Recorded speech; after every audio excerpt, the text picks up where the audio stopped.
दोस्तों, हम सब जानते हैं कि दुनिया में एक सच ऐसा है जिससे कोई भी बच नहीं सकता। चाहे कोई राजा हो, गरीब हो, वैज्ञानिक हो या साधु, एक दिन सबको मृत्यु का सामना करना पड़ता है। लेकिन सबसे बड़ा सवाल यह है कि आखिर मृत्यु है क्या? क्या मृत्यु सब कुछ खत्म कर देती है या फिर यह किसी नए सफर की शुरुआत है? और अगर मरना तय है तो फिर इंसान मृत्यु से इतना डरता क्यों है? सद्गुरु अपनी किताब डेथ एन इनसाइड स्टोरी में कहते हैं कि मृत्यु जीवन की सबसे बड़ी त्रासदी नहीं है। असली त्रासदी यह है कि लोग जीना सीखे बिना ही मर जाते हैं। हम जीवन के बारे में बहुत कुछ जानना चाहते हैं, लेकिन मृत्यु के बारे में बात करने से डरते हैं। यही कारण है कि मृत्यु हमारे लिए एक रहस्य बन जाती है।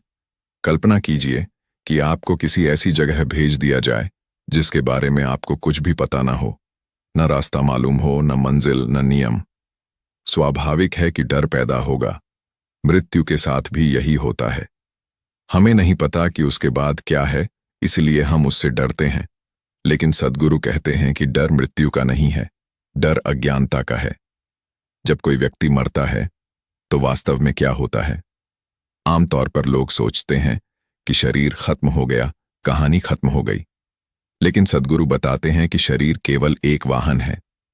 जिस तरह एक इंसान पुराने कपड़े छोड़ देता है, उसी तरह जीवन ऊर्जा भी एक समय पर शरीर को छोड़ देती है। शरीर मिट्टी में मिल जाता है, लेकिन जीवन का आयाम केवल शरीर तक सीमित नहीं है।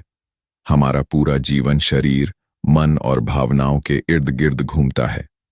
हम अपने शरीर को ही स्वयं मान लेते हैं, लेकिन क्या आप वास्तव में केवल शरीर हैं? अगर शरीर ही सब कुछ है, तो हर 7 साल में शरीर की लगभग सभी कोशिकाएं बदल जाने के बाद भी आपको अपने होने का अनुभव क्यों होता है? कुछ तो ऐसा है जो शरीर बदलने के बाद भी बना रहता है। सद्गुरु कहते हैं कि जीवन को समझे बिना मृत्यु को समझना असंभव है। मृत्यु जीवन का विरोध नहीं है।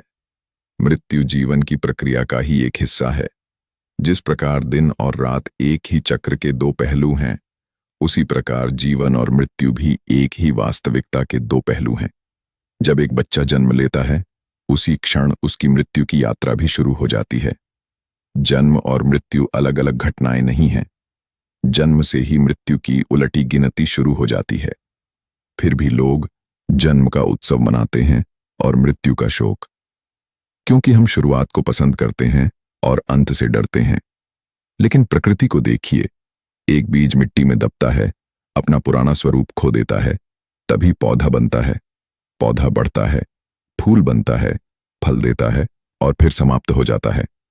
लेकिन क्या वास्तव में समाप्त हो जाता है? नहीं, उसके बीज फिर नए जीवन को जन्म देते हैं। प्रकृति में कहीं भी पूर्ण विनाश नहीं है, केवल परिवर्तन है। मृत्यु भी परिवर्तन की एक प्रक्रिया है। सद्गुरु बताते हैं कि समस्या मृत्यु नहीं है, समस्या हमारी आसक्ति है। हम अपने शरीर, रिश्तों, संपत्ति और पहचान से इतने जुड़ जाते हैं कि उन्हें छोड़ने की कल्पना भी हमें भयभीत कर देती है। मृत्यु इन सभी चीजों को हमसे अलग कर देती है। इसलिए हमें लगता है कि मृत्यु हमारा सबसे बड़ा दुश्मन है। सोचिए, अगर आपको पता हो कि आपको किसी चीज को हमेशा के लिए छोड़ना पड़ेगा, तो उससे चिपकने का क्या फायदा है? जीवन की हर चीज अस्थायी है। हमारा शरीर अस्थायी है, हमारी सफलता अस्थायी है, हमारी असफलता भी अस्थायी है। फिर भी हम इन्हें स्थायी मानकर जीते हैं। यही भ्रम दुख का कारण बनता है। सद्गुरु कहते हैं कि जो व्यक्ति सच में जीना सीख लेता है, वह मरना भी सीख लेता है, क्योंकि दोनों एक दूसरे से जुड़े हुए हैं। अगर आप हर पल को पूरी जागरूकता से जीते हैं, तो मृत्यु आपके लिए भय का कारण नहीं बनती, वह केवल एक और अनुभव बन जाती है। एक रोचक बात यह है कि अधिकांश लोग मृत्यु के बारे में तभी सोचते हैं जब कोई करीबी व्यक्ति मर जाता है या जब उन्हें कोई गंभीर बीमारी हो जाती है। लेकिन अगर हम मृत्यु को जीवन का हिस्सा मानकर रोज याद रखें, तो हमारा जीवन पूरी तरह बदल सकता है। जब आपको पता हो कि एक दिन सब खत्म हो जाएगा, तब छोटी छोटी बातों पर गुस्सा करना बेकार लगने लगता है। तब अहंकार कम हो जाता है, तब लोगों से प्रेम करना आसान हो जाता है, तब वर्तमान क्षण अधिक मूल्यवान लगने लगता है। सद्गुरु कहते हैं कि मृत्यु को याद रखना नकारात्मक नहीं है, वास्तव में यह जीवन को गहराई से जीने का सबसे शक्तिशाली तरीका है। जो व्यक्ति मृत्यु को स्वीकार कर लेता है वह वास्तव में स्वतंत्र हो जाता है।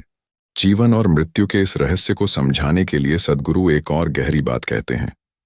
वे बताते हैं कि मृत्यु से पहले इंसान दो तरह से जी सकता है। पहला, वह हर दिन डर में जी सकता है कि कहीं कुछ खो न जाए। दूसरा, वह हर दिन इस विश्वास के साथ जी सकता है कि जो भी है वह एक उपहार है। इन दोनों जीवनों में जमीन आसमान का अंतर होता है। ज्यादातर लोग अपने भविष्य को लेकर इतने चिंतित रहते हैं कि वर्तमान उनके हाथ से निकल जाता है। वे सोचते हैं कि जब पैसा होगा तब खुश होंगे, जब सफलता मिलेगी तब शांति मिलेगी, जब सारी समस्याएं खत्म हो जाएंगी तब जीवन का आनंद लेंगे। लेकिन वह दिन कभी नहीं आता। एक इच्छा पूरी होती है तो दूसरी सामने खड़ी हो जाती है। इसी दौड़ में पूरी जिंदगी निकल जाती है। फिर एक दिन मृत्यु दरवाजे पर दस्तक देती है। उस समय इंसान को एहसास होता है कि उसने जीने की तैयारी से ज्यादा मरने के डर में जीवन बिताया। उसने भविष्य के लिए इतना कुछ इकट्ठा किया कि वर्तमान को ही खो दिया। सद्गुरु कहते हैं कि मृत्यु हमें हर दिन यह याद दिलाती है कि समय सीमित है। इसलिए हर सुबह उठते ही अपने आप से एक सवाल पूछो, अगर आज मेरा आखिरी दिन हो तो क्या मैं इसी तरह जीना चाहूंगा? अगर जवाब नहीं है तो कुछ बदलने की जरूरत है। जब हम यह स्वीकार कर लेते हैं कि मृत्यु निश्चित है, तब तुलना खत्म होने लगती है। तब यह मायने नहीं रखता कि दूसरे के पास कितना पैसा है, कितनी प्रसिद्धि है या कितनी शक्ति है, क्योंकि अंत में हर व्यक्ति खाली हाथ ही जाता है। साथ जाता है तो केवल उसके जीवन का अनुभव, उसकी चेतना की गुणवत्ता और उसके कर्मों का प्रभाव। यही कारण है कि सद्गुरु बार बार कहते हैं कि अपने भीतर निवेश करो। बाहरी उपलब्धियां आवश्यक हो सकती हैं, लेकिन वे स्थायी नहीं हैं। शरीर बूढ़ा होगा, धन छूट जाएगा, नाम भुला दिया जाएगा, लेकिन यदि आपने अपने भीतर जागरूकता विकसित की है तो वही आपकी सबसे बड़ी संपत्ति है। जीवन का सबसे बड़ा भ्रम यह है कि हमारे पास बहुत समय है। हम सोचते हैं कि कल से ध्यान करेंगे, कल से परिवार को समय देंगे, कल से अपने सपनों पर काम करेंगे, लेकिन किसी को नहीं पता कि उसका कल आएगा भी या नहीं। इसीलिए बुद्धिमानी इसी में है कि जो सही है उसे आज ही शुरू किया जाए। मृत्यु हमें निराश करने नहीं आती, बल्कि जगाने आती है। वह कहती है कि समय अनमोल है, उसे डर, क्रोध, ईर्ष्या और नफरत में मत गंवाओ। उसे प्रेम, सीखने, सेवा और जागरूकता में बदल दो। और शायद यही इस पूरी पुस्तक का सबसे शक्तिशाली संदेश है।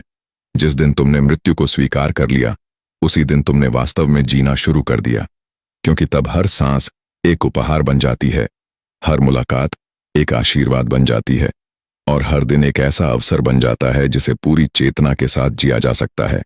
याद रखिए, मृत्यु जीवन का अंत नहीं, बल्कि हमें जीवन का मूल्य सिखाने वाली सबसे महान शिक्षक है। जिसने इस शिक्षक से सीख लिया, उसके लिए डर की कोई जगह नहीं बचती।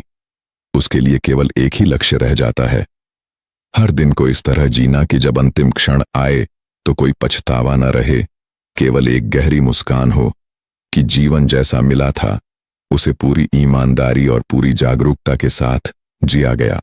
मृत्यु को समझने का एक और तरीका है। एक साधारण उदाहरण से इसे समझिए। जब रात होती है और हम सो जाते हैं, तब कुछ घंटों के लिए दुनिया से हमारा संबंध लगभग समाप्त हो जाता है। हमें अपने कमरे का पता नहीं रहता, अपने शरीर का भी पूरा एहसास नहीं रहता। फिर भी सुबह उठकर हम फिर उसी दुनिया में लौट आते हैं। नींद एक छोटी सी मृत्यु की तरह है और जागना एक छोटे से पुनर्जन्म की तरह। इसी कारण कई आध्यात्मिक परंपराएं नींद और मृत्यु के बीच गहरा संबंध बताती हैं। सद्गुरु कहते हैं कि यदि कोई व्यक्ति सोने से पहले शांत और संतुलित मन में रहता है तो उसकी नींद गहरी और आरामदायक होती है। उसी प्रकार यदि कोई व्यक्ति जीवन भर जागरूकता में जीता है तो मृत्यु का अनुभव भी अधिक सहज हो सकता है। इसका अर्थ यह नहीं कि मृत्यु आसान हो जाती है, बल्कि यह कि मन का भय कम हो जाता है। हम में से अधिकांश लोग अपने शरीर को ही अपनी पहचान मान लेते हैं। अगर कोई हमारे रूप की आलोचना कर दे तो दुख होता है। यदि धन चला जाए तो लगता है जैसे सब कुछ खत्म हो गया। यदि कोई रिश्ता टूट जाए तो लगता है कि हमारा अस्तित्व ही टूट गया। लेकिन सद्गुरु पूछते हैं, यदि आपकी पहचान हर समय बदलती चीजों पर आधारित है, तो स्थिरता कहां से आएगी? सोचिए, बचपन में आपका शरीर अलग था, किशोरावस्था में अलग था, आज अलग है। विचार बदल गए, पसंद बदल गई, दोस्त बदल गए, परिस्थितियां बदल गईं। लेकिन इन सब बदलावों के बीच भी आपको हमेशा महसूस हुआ कि मैं वही हूं। आखिर वह मैं कौन है? यही खोज आध्यात्मिकता की शुरुआत है। जब तक इंसान इस प्रश्न का उत्तर नहीं खोजता, तब तक मृत्यु उसे डराती रहेगी। क्योंकि जो व्यक्ति केवल शरीर को ही अपना अस्तित्व मानता है, उसके लिए शरीर का अंत ही सब कुछ खत्म होने जैसा लगता है। सद्गुरु कहते हैं कि जीवन का उद्देश्य केवल लंबे समय तक जीवित रहना नहीं है। उद्देश्य यह है कि जितना भी जीवन मिले, उसे पूरी चेतना के साथ जिया जाए। यदि कोई व्यक्ति 100 साल जीकर भी डर, तनाव और भ्रम में जीता है, तो वह जीवन अधूरा है। वहीं कोई व्यक्ति कम समय जीकर भी प्रेम, करुणा और जागरूकता में जीता है, तो उसका जीवन कहीं अधिक पूर्ण हो सकता है। आज पूरी दुनिया मृत्यु को हराने की कोशिश कर रही है। नई दवाइयां बन रही हैं, नई तकनीक विकसित हो रही है, उम्र बढ़ाने के शोध हो रहे हैं। यह सब महत्वपूर्ण है, क्योंकि स्वस्थ जीवन हर व्यक्ति का अधिकार है। लेकिन सद्गुरु याद दिलाते हैं कि चाहे विज्ञान कितना भी आगे बढ़ जाए, मृत्यु को पूरी तरह समाप्त नहीं किया जा सकता। इसलिए केवल जीवन बढ़ाने पर नहीं, जीवन की गुणवत्ता बढ़ाने पर भी ध्यान देना चाहिए।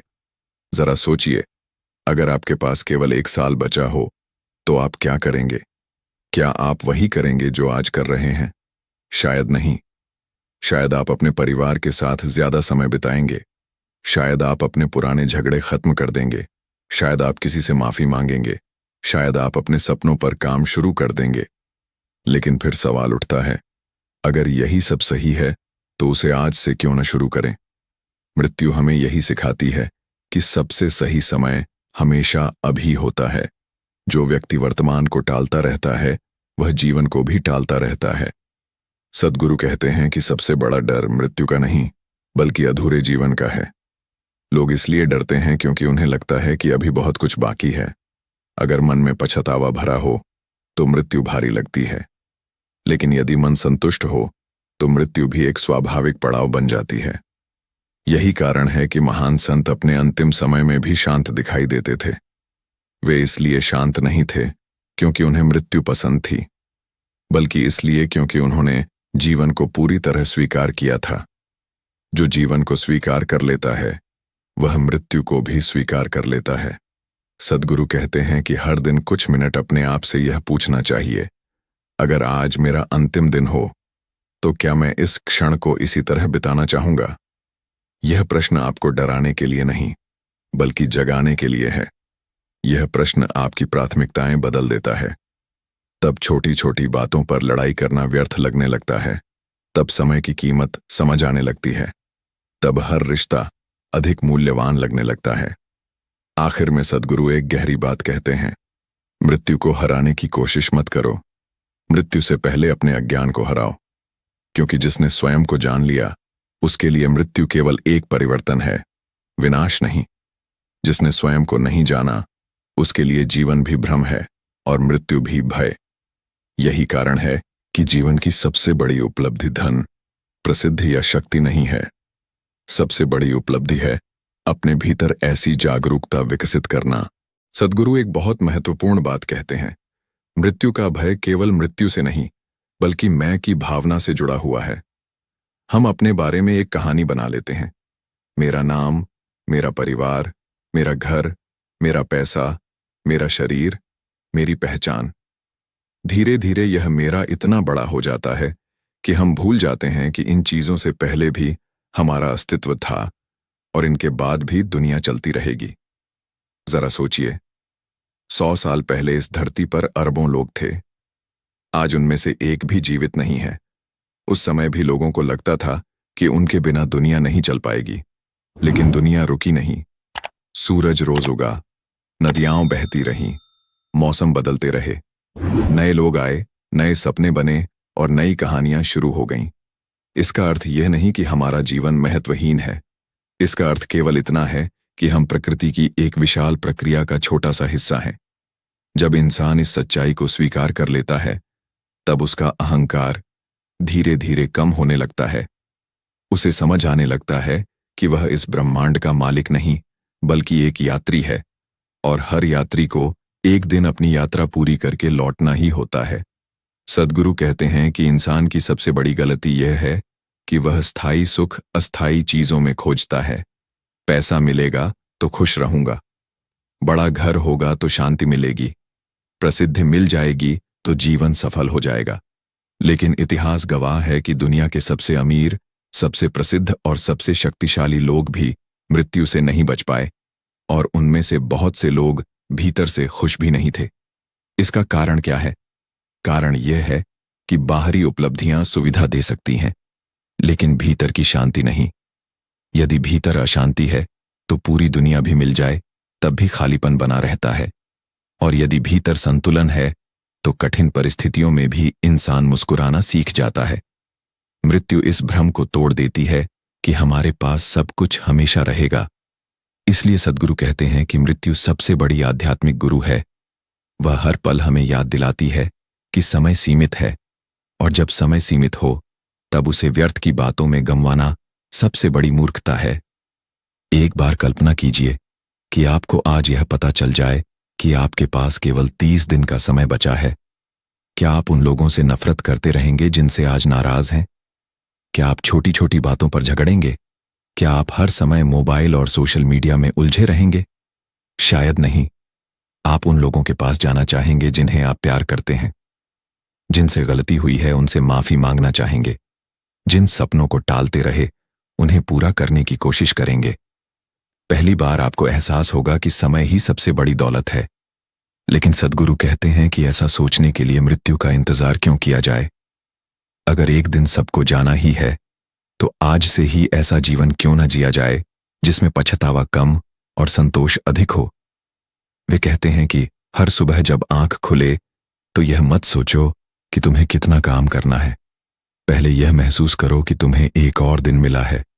दुनिया में लाखों लोग ऐसे थे जिन्होंने कल रात सोते समय नहीं सोचा था कि उनकी सुबह नहीं होगी, लेकिन वे जाग नहीं पाए और तुम जाग गए।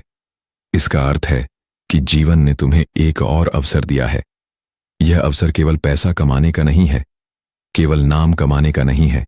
यह अवसर है बेहतर इंसान बनने का, अपने भीतर प्रेम बढ़ाने का, अपने डर कम करने का, अपने मन को शांत करने का। सद्गुरु कहते हैं कि मृत्यु हमें सिखाती है कि हर सांस उधार की है। जिस सांस पर हमारा अधिकार ही नहीं, उस पर अहंकार कैसा? जिस शरीर को एक दिन मिट्टी में मिल जाना है, उस पर इतना गर्व कैसा? जिस धन को यहीं छोड़कर जाना है, उसके लिए इतनी दुश्मनी क्यों? यही समझ धीरे धीरे इंसान को मुक्त करती है। जब कोई व्यक्ति यह समझ लेता है कि जीवन एक उपहार है, अधिकार नहीं, तब उसके व्यवहार में बदलाव आने लगता है। वह लोगों का उपयोग करना बंद कर देता है और उनका सम्मान करना शुरू कर देता है। वह हर परिस्थिति में शिकायत करने के बजाय सीखने की कोशिश करता है, क्योंकि उसे पता है कि एक दिन यह सब समाप्त हो जाएगा। सद्गुरु कहते हैं कि मृत्यु का सबसे बड़ा लाभ यह है कि वह जीवन को अर्थ देती है। यदि मृत्यु न होती तो शायद कोई किसी काम की कीमत नहीं समझता। यदि समय अनंत होता तो कोई आज कुछ करने की जल्दी महसूस नहीं करता। मृत्यु ही हमें प्रेरित करती है कि हम अपने जीवन को सार्थक बनाएं। यही कारण है कि जागरूक लोग मृत्यु की बात करने से डरते नहीं। वे उसे अशुभ नहीं मानते। वे जानते हैं कि मृत्यु की याद उन्हें उदास नहीं बल्कि अधिक जीवित बनाती है। जब भी आपको लगे कि जीवन में बहुत तनाव है